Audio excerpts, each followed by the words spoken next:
All right, cool. So we got a 1 minute unboxing, yeah. 1 minute unboxing. 1 minute unboxing. I keep saying it. We have got the 700 V3 ARZARETHs today. It's almost alien-like plastic caging above the Primeknit. Well, on top of the Primeknit, going all the way around.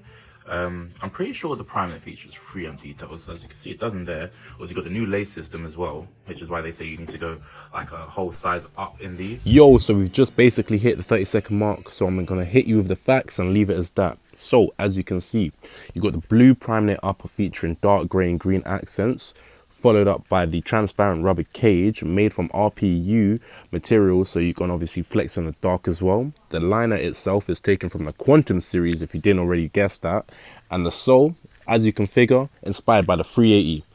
And it also uses EVA instead of boost technology, so obviously sneakerheads, it's going to be a little bit cheaper. But with that being said, obviously guys, I'm going to leave it there, just over a minute. But that's it for now. Hope you had a good day. Hope you enjoyed the video. Drop a like, comment, and make sure you subscribe. And I'll catch you in the next one.